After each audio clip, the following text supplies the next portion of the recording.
Current affair की series में आज हम 14 मई 2024 के महत्वपूर्ण करंट अफेयर को डिस्कस करेंगे, जो कि आने वाले एग्ज़ाम के लिए बहुत ही महत्वपूर्ण है, जैसे UPPCS, UPSC, ROR and other one day competitive exam के लिए बहुत ही महत्वपूर्ण है। तो चलिए हम डिस्कस करते हैं। फर्स्ट है, which is the winning team of the 13th Sultan Azlan Shah trophy 2024? Answer है बी, जापान। जापान ने पाकिस्तान को हराकर 30वीं सुल्तान अजलान शाह ट्रॉफी को जीत लिया है। ये जापान है। Actually Sultan Azlan Shah trophy का आयोजन मलेशिया हॉकी परिसंघ द्वारा किया जाता है और इसमें 6 देशों को खेलने के लिए आमंत्रित किया जाता है।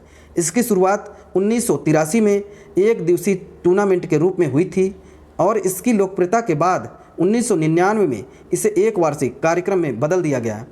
एंड जो है कि Bharat Sultan Azlan Shah tournament में कई बार भाग ले चुका है, जो कि भारत में 1985 में भाग लिया था एंड भारत ने 1991, 1995 एंड 2009, 2010 में 5 बार सुल्तान अजलान शाह ट्रॉफी जीत चुका है। भारत जो है कि 5 बार ये ट्रॉफी जीत चुका है, जो कि सुल्तान अजलान शाह को जो एशिया में प्रतिष्ठित हॉकी टूर्नामेंट माना जाता है। टूर्नामेंट के क्षेत्र में, हॉकी के क्षेत्र में जो है कि अजलान शाह ट्रॉफी को ये जो है कि एशिया में प्रतिष्ठित जो है कि टूर्नामेंट माना जाता है, जिसमें दुनिया की शीर्ष पुरुष राष्ट्रीय हॉकी टीमों को आकर्षित करता है। एंड इसकी रैंकिंग में, हॉकी की अंतर्राष्ट्रीय रैंकिंग में नीदरलैंड की टीम वर्तमान में विश्व स्तर पर नंबर 1 स्थान पर है। इसके बाद बेल्जियम, ऑस्ट्रेलिया, जर्मनी, इंग्लैंड और भारत है। नेक्स्ट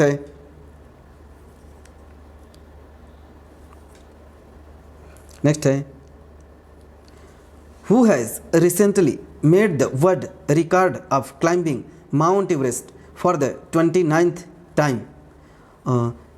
कौन ऐसे 29 बार जो है कि नेपाल के पर्वतारोही कामी रीता जो है कि 29वीं बार माउंट एवरेस्ट पर चढ़ाई करके विश्व रिकॉर्ड बनाया है? यह है कामी रीता शेरप्पा।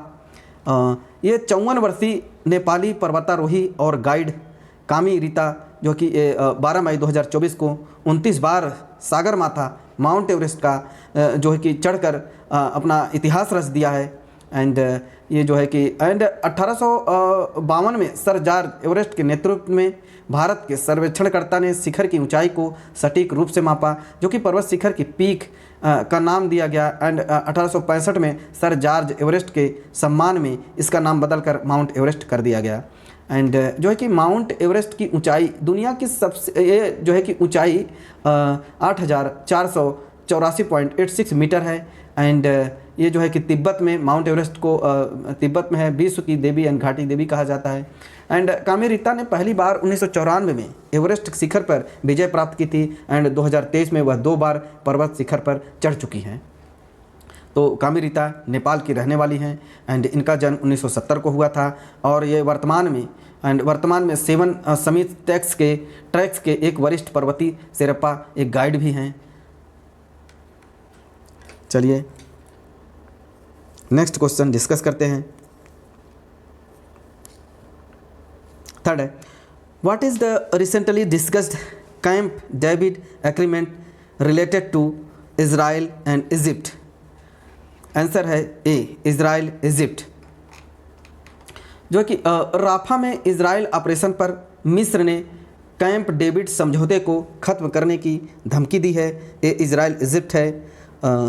जो है कि इजराइल की मीडिया के अनुसार जो है कि मिस्र ने इजराइल को एक कड़ी चेतावनी जारी कर दी है, कि जिसमें कहा गया था कि अगर इजराइल ने राफा पर आक्रमण जारी रखा तो ऐतिहासिक कैंप डेविड समझौते को रद्द कर दिया जाएगा।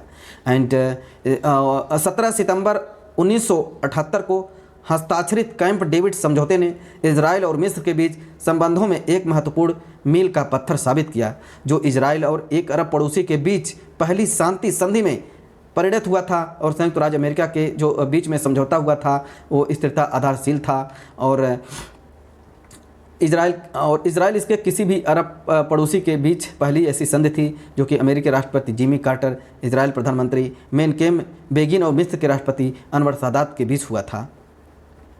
जो है कि अब्राहम समझौते 13 अगस्त 2020 को संयुक्त राज्य अमेरिका के नेतृत्व में इजराइल, संयुक्त अरब अमीरात, बहरीन एंड ऐसे ही बहुत ऐसे इजराइल, बहरीन, यूएसए के साथ सामान्य बनने के लिए समझौता जिक्र किया था। एंड नेक्स्ट है, who has been recently appointed as the new chairman of IFFCO. जो है कि आंसर है दिलीप संघानी। दिलीप संघानी को इफ्को के अध्यक्ष के पद के रूप में नियुक्त किया गया है। 21 निदेशकों के पद के लिए चुनाव जो है कि 21 जो है कि डायरेक्टर के रूप में चुनाव 9 मई 2024 को इफ्को के कॉर्पोरेट कार्यालय में हुआ था। ये नई दिल्ली में स्थित है।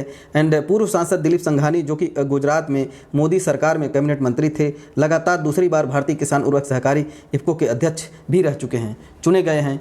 एंड इसके बाद जो है बलबीर सिंह को लगातार दूसरी बार दुनिया की सबसे बड़ी सहकारी संस्था इफ्को का उपाध्यक्ष चुना गया है।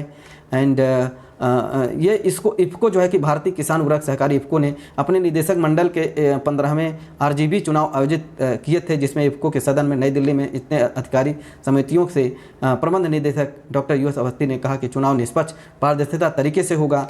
एंड जो है कि किया गया। एंड जो है कि आर शंकर रमन एलएनटी के ट्रूबो के नए अध्यक्ष बने हैं।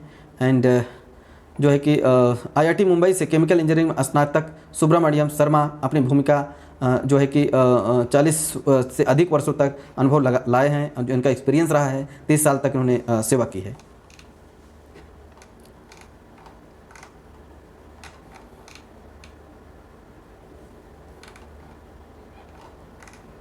चलिए नेक्स्ट है when is international nurses day celebrated every year across the world. ये जो है कि डी है 12 मई।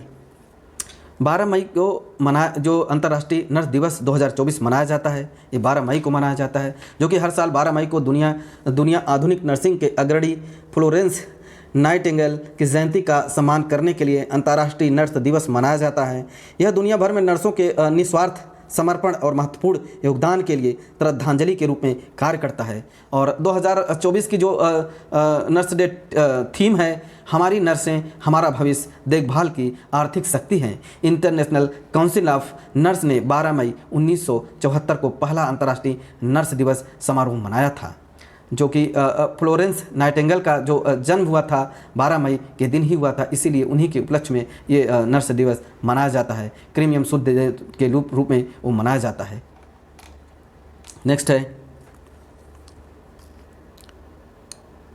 Where has it been recently announced to organise the first professional international pickleball league. Answer है इंडिया। जो है कि जो पहली प्रोफेशनल अंतर्राष्ट्रीय पिकबॉल लीग की जो मेज़बानी करेगा वो भारत है। एंड जो कि पहले हो चुका है, जो डेविस है, पूर्व भारतीय डेविस कप खिलाड़ी गौरव नाटेकर ने भारत में वर्ल्ड पिकल बॉल लीग के लॉन्च की घोषणा कर दी है। उनके company Natekar sport and gaming और Sony Entertainment Talent Venture India के बीच में सहयोग किया गया है। लीग का जो है कि उद्घाटन संस्करण जो है कि भारत में या तो 2024 के अंत में या 25 में शुरुआत में आयोजित होने की संभावना है। एंड पिकल बॉल जो 1960 के दशक के अमेरिका में प्रचलित है, एक रैकेट खेल है जिसमें टेनिस, बैडमिंटन और टेबल टेनिस के तत्व शामिल है, और यह टेनिस कोर्ट की केवल 1/4 जगह लेता है। नेक्स्ट है, Recently, which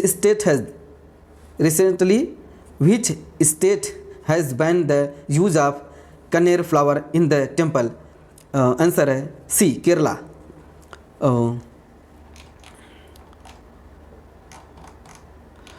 अभी केरल ने मंदिर में कनेर के फूल को उपयोग पर प्रतिबंध लगा दिया है। ये जो है कि फूल उपयोग होता था, मंदिरों में यूज़ किया जाता था। एंड जो कि ये मंदिरों में विशेष रूप से नैवेद्यम और प्रसादम में फूल का उपयोग करने से पूरी तरह से बचने का फैसला किया गया है। जो कि ये तुलसी के पत्ते जंगल जरीन से चढ़ाया जाता था। ये कनेर है। कनेर जो है कि जिसे रोजबे भी कहा जाता है, कनेर को रोजबे भी कहा जाता है। यह विश्व भर के उष्णकटिबंधीय और समशीतोष्ण क्षेत्रों में पाया जाता है। यह कुष्ठ रोग जैसी दुस्साध्य और निरंतर बनी रहने वाली त्वचा की बीमारियों के लिए इलाज के लिए आयुर्वेदिक के रूप में इसका उपयोग किया जाता है। कनेर के फूल का आयुर्वेदिक के रूप में उपयोग किया जाता है। एंड भाव प्रकाश आयुर्वेद पर एक प्रसिद्ध ग्रंथ भी लिखा गया है। एक जहरीले पौधे के रूप में उल्लेखित किया गया है और संक्रमित घाव, त्वचा रोगों के रोगाणुओं और परजीवियों तथा खुजली के उपचार में इसका उपयोग बहुत तेज़ी से हो रहा है। नेक्स्ट है recently with whom has the central government signed an agreement for the drone दीदी पायलट प्रोजेक्ट। आंसर है ए महिंद्रा एंड महिंद्रा। महिंद्रा एंड महिंद्रा के साथ जो है कि सेंट्रल गवर्नमेंट साइन किया है फॉर ड्रोन दीदी पायलट प्रोजेक्ट के लिए। जो है कि महिंद्रा एंड महिंद्रा के साथ जो है कि समझौता किया है। एंड जो है कि ग्रामीण महिला सशक्तिकरण को बढ़ावा देने के लिए किया गया है, जिससे कि केंद्रीय कौशल विकास और उद्यम मंत्री नोएडा और हैदराबाद में ड्रोन दीदी योजना का तहत जो है कि पायलट परियोजना के संचालन के लिए महिंद्रा एंड महिंद्रा के साथ समझौता किया है। जो कि महिंद्रा एंड महिंद्रा समूह के CEO and MD doctor Anish Shah और कौशल विकास और उद्यमिता मंत्रालय के सचिव अतुल कुमार तिवारी की उपस्थिति में उन्होंने उपस्थित थे और दिल्ली में ये ज्ञापन जो है समझौता हुआ है। एंड इसका मुख्य प्रधानमंत्री नरेंद्र मोदी इसका जो है 11 मार्च 2024 को भारतीय कृषि अनुसंधान संस्थान पूसा में जो है कि दिल्ली सशक्तिकरण एंड नारी विकसित भारत के तहत जो है कि नमो ड्रोन दीदी योजना का शुभारंभ किया था। ड्रोन दीदी योजना के तहत सरकार का लक्ष्य 15,000 महिला नेतृत्व वाले स्वयं सहायता समूहों को फसल निगरानी, उर्वरक छिड़काव और बीज बोने जैसे कार्यों में सहायता के लिए कृषि ड्रोन से प्रशिक्षित और लैस करना है।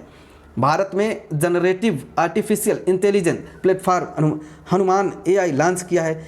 इसे अबू धाबी स्थित जो है कि करता है। एंड नेक्स्ट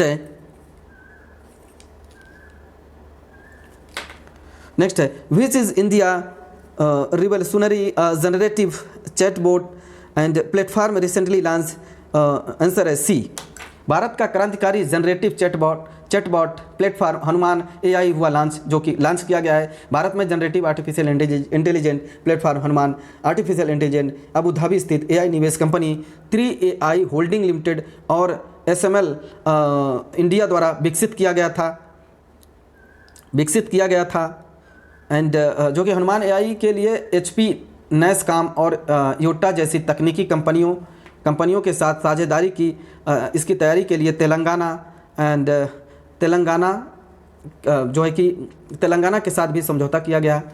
एंड नेक्स्ट है